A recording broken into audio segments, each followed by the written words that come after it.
Hello students, discuss करेंगे part 2 civics का। Class 8th में हम लोग डिस्कस करते हैं एसएसटी में सिविक्स का पार्ट 2 जो है हमारा चैप्टर है द कॉन्स्टिट्यूशन ऑफ इंडिया। तो हमने आपको बताया था why do we need a constitution और the importance of the constitution. Now we will discuss about the constituents assembly.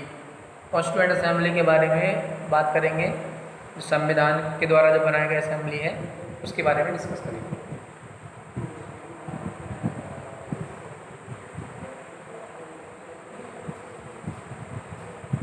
India became an independent country after a long struggle against the British rule. Bharat independent हुआ है, स्वतंत्र हुआ है बहुत लंबे struggle के बाद, कठिनाइयों के बाद, ब्रिटिश रूल से लड़ करके। The leaders of the nationalist movement had envisaged the kind of the government to be formed in independent India. जो राष्ट्रीय स्तर के जो नेता हुए हैं, जो लीडर्स हुए हैं, उन्होंने मूवमेंट चलाया और भारत को स्वतंत्र कराया। Where every one will enjoy equal rights. और यहाँ पर इस लॉ के थ्रू ये बताया गया कि सभी भारत के सभी नागरिकों को एन्जॉय करने का अधिकार है और उसके सभी के जो राइट्स हैं बराबर हैं, किसी को कम या ज़्यादा राइट्स नहीं दिए गए हैं। ऐसा नहीं है कि एक धर्म या जाति का, मजहब का कोई व्यक्ति पानी पी सकता है तो दूसरे को नहीं मिलेगी, या एक के लिए टैक्स फ्री होगा दूसरे के लिए टैक्स फ्री नहीं होगा। तो इस सभी के लिए इक्वल रूल्स बनाए गए। The constituents assembly was formed in 1946। It's first meeting was held on 9 December 1946।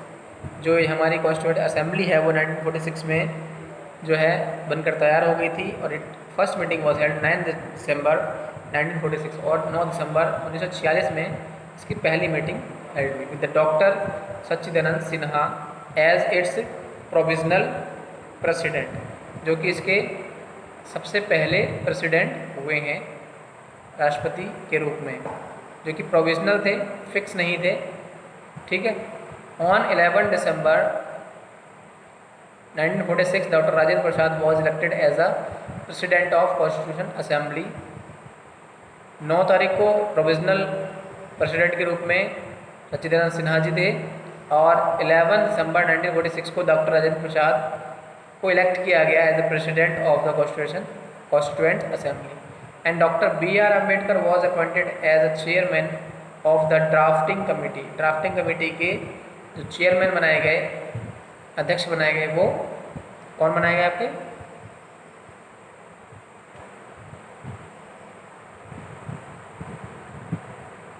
Doctor Bhimrao Ambedkar ji. On 16th of July 1947 when the Muslim League decided to withdraw from the Constituent Assembly for making a separate assembly for Pakistan। जब मुस्लिम league ने 16 जुलाई 1947 में अपनी अलग assembly बनाने का निर्णय किया, इसमें मुस्लिम लोग अलग थे और इसमें सेपरेट असेंबली बनाने के लिए का निर्णय लिया, जिसमें जो कि पाकिस्तान देश के लिए सेपरेट असेंबली बनाने का निर्णय किया। Assembly for making a separate assembly for Pakistan. The constituent assembly of India had 299 members. उस समय भारत की जो असेंबली थी उसमें 299 मेंबर्स थे। The constituent assembly took 2 years 11 months and 18 days to complete. इसको कंप्लीट होने में 2 साल 11 महीने और 18 दिन का समय लगा था। 2 साल 11 महीने और 18 दिन का समय लगा था। The constitutions and complete the constitution and was passed on 26 नवंबर 1949। और ये 26 नवंबर 1949 को पास हुई थी, लेकिन पास होने के बाद 26 जनवरी 1950 को इसको फोर्स में लाया गया, यानी कि इस पर वर्किंग स्टार्ट हो गया। 26 नवंबर 1949 को ये कंप्लीट हो चुका था, लेकिन इसको अमल में लाने में 1 महीने का समय लगा। 26 जनवरी 1950 को ये वर्किंग में आया। The task of the constituent assembly was a difficult one. Constitution assembly बनाने का जो कार्य था एक डिफ़िकल्ट कठिन कार्य था। India became independent in 1947। Bharat स्वतंत्र रहा 1947 में स्वतंत्र हुआ। The British left India divided and fragmented. और भारत से जो विदेशी थे, जो अंग्रेज़ थे, उन्होंने भारत को छोड़ दिया। And divided, India divided and fragmented, और भारत का विभाजन हो गया। The princely states were given to the option to join India और पाकिस्तान। और ये स्टेटमेंट आया कि जिसको पाकिस्तान ज्वाइन करना है वो पाकिस्तान ज्वाइन कर सकता है, और जिसको इंडिया में रहना है वो इंडिया को ज्वाइन कर सकता है। India is a land with the diverse languages, religions and the caste. Bharat एक विभिन्न प्रकार की भाषाओं, धर्मों और जातियों का देश है। Everyone has to given a due place in free India. प्रत्येक के पास रहने के लिए अपना एक स्थान है भारत के अंदर। The member of constitution assembly gave a visionary document, gave us a visionary documents, and even after 65 years, people have full faith in the provisions of the constitutions. क्या कह रहा है? The member of the constitution assembly gave us a visionary documents. इन्होंने, जो constitution assembly के लोग थे, उन्होंने हमें एक विजनरी डॉक्यूमेंट्स बताया, एक दार्शनिक पहलू दिखाए इसके क्या क्या बेनिफिट्स हैं। और हमारा जो संविधान है उसमें जो लॉज बने हुए हैं, जो उनको लिखा गया है, 65 सालों के बाद भी आज तक उन पर हमारा पूरी तरह से विश्वास है, और उन सभी लॉज को हम लोग फुलफिल भी कर रहे हैं। ठीक है। Key features of Indian constitutions. The key features of the Indian constitutions are federalism, parliamentary form of government, separation of power, fundamental rights and secularism. These key features of the Indian constitutions kept in mind the diversity, unity, socio-economic reforms and representations. तो जो हमारे की features हैं उसमें क्या बताया गया है कि the key features of Indian constitutions are federalism, parliamentary form the government, separation of power, fundamental rights and secularism. Means to say federalism का मीन्स होता है संघवाद, यानी कि केवल एक ही सेंट्रल पावर ना हो करके अलग अलग पावर्स को डिवाइड किया जाए और सारी पावर्स मिल करके सेंट्रल के साथ काम करें। ऐसे आप देखते हैं हमारे इंडिया में 29 स्टेट्स हैं, और आपके क्या बोलते हैं, एक हमारी कंट्री की जो कैपिटल है, नेशनल कैपिटल है, वो दिल्ली है। तो सेंट्रल गवर्नमेंट और बाकी सारी गवर्नमेंट्स मिल करके एक दूसरे की हेल्प करके काम करते हैं। पार्लियामेंट्री वर्क होता है। सेकुलरिज्म एक बड़ा अच्छा वर्ड है। सेकुलरिज्म का मीन्स होता है कि सभी देश के सभी जो देशवासी हैं, चाहे वो हिंदू, मुस्लिम, सिख, ईसाई हों, सभी को अपने धर्मों के अनुसार जीने की आज़ादी है। सभी अपने धर्म के अनुसार जी सकते हैं, इस सेकुलरिज्म में आता है। तो हमारे जो की पॉइंट्स हैं, हमारे मेन की पॉइंट यही हैं। सोशो इकोनॉमिक है, यानी सामाजिक वाणिज्य हमारा बढ़े।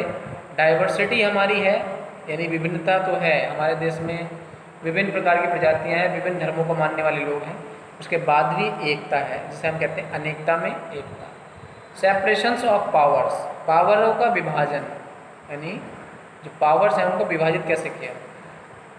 The constitution divides the states into the 3 organs, the legislature, the executive and the judiciary. जो हमारा कॉन्स्टिट्यूशन है उसने किसी राज्य को 3 पार्ट में डिवाइड किया है। लेजिस्लेचर जो कानूनी स्तर पर है, एग्जीक्यूटिव जो बाहरी स्तर पे है, और जुडिशरी यानी न्यायिक स्तर पे। The legislature of India is called the parliament which consist of the president and the 2 houses, Rajya Sabha and Lok Sabha. Legislature में हमारे जो 2 अंग आते हैं वो है राज्यसभा और लोकसभा, जहाँ पर आपके प्रेसिडेंट का हेड है। It consist of the president and the 2 houses, जो प्रेसिडेंट को कंसिस्ट करता है और दो हाउसेस का कर रहा है।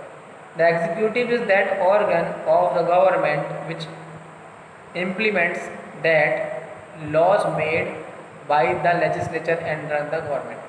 The executive is that organ. executive कौन सा अंग है? the government which implements the laws, जो नियमों में implement करते हैं, बदलाव लाते हैं, सुधार लाते हैं। by the legislature, जो नियम legislature के द्वारा बनाए गए हैं, and runs the government, और सरकार को संचालित करते हैं। तो ये इसके दो अंग बताए गए हैं। द एग्जीक्यूटिव जो होता है वो क्या करता है? लॉज का इम्प्लीमेंट करता है, जो लेजिस्लेचर के द्वारा लॉज बने हुए और गवर्नमेंट से रन कराए जाते हैं। जब the judiciary is the organ of the government which settles the dispute related to the constitutional matters, जितने भी संवैधानिक रूप से जो भी न्याय संगत प्रॉब्लम्स होती हैं, लड़ाई दंगे डिस्प्यूट्स झगड़े, उनको सॉल्व करने का काम इसका होता है।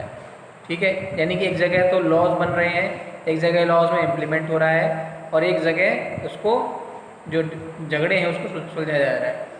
The constitution made the three organs with the different powers so that they can keep check on each other and can prevent the misuse of the power by any branch of the states. इसीलिए तीन अंग बनाए गए हैं कि कहीं अगर ऊपर कोई गड़बड़ी चल रही है तो बीच में उसको लॉज को इम्प्लीमेंट कर दिया जाए, और यहाँ पर भी अगर कोई प्रॉब्लम्स क्रिएट हो रही है तो आप उसको आगे क्या कर सकें, जो आपके लॉज हैं उसमें आप उसको सुधार कर सकें, जो मिसयूजेज हैं वो बचाए जा सकें। और उसके लिए जो सरकार है, जो संविधान है, जो ऑनरेबल कोर्ट्स हैं, वो इसके लिए वर्क करते हैं और इन सभी संविधानों को के जो नियमों को बचा करके छोड़ते हैं। ठीक है, फिर बात करते हैं फेडरलिज्म। मैंने बताया संघवाद। The word federal means the existence of more than one level of the government, यानी केवल एक ही स्तर की गवर्नमेंट नहीं होगी, इसके कई स्टेट्स होंगे, कई लेवल्स होंगे। In India we have the union government and the centre and the state government in the states. हमारे भारत में एक सेंट्रल गवर्नमेंट होती है जो केंद्र की सरकार होती है, इसके अलावा राज्यों की अपनी अलग अलग सरकारें होती हैं। Panchayati Raj is the third level of the government, जबकि पंचायती राज जो गाँव से जुड़ा हुआ स्तर है या कस्बों से जुड़ा हुआ स्तर है वो तीसरा स्तर होता है। All this exercise their powers and functions according to the provisions of the constitution. ये सभी संविधान के नियमों के अनुसार चलते हैं। The constitution contains the three list which enumerate the subject on which the laws can be made by the union and the state governments. ये तीन स्तर पर होती है, आपको बताया सेंट्रल स्तर पर, उसके बाद स्टेट पर, और उसके बाद पंचायती राज यानी ग्रामीण स्तर पर ये वर्क करते हैं। फिर आता है parliamentary form of the government, इसको हम लोग डिस्कस करेंगे नेक्स्ट वीडियो में। Okay students.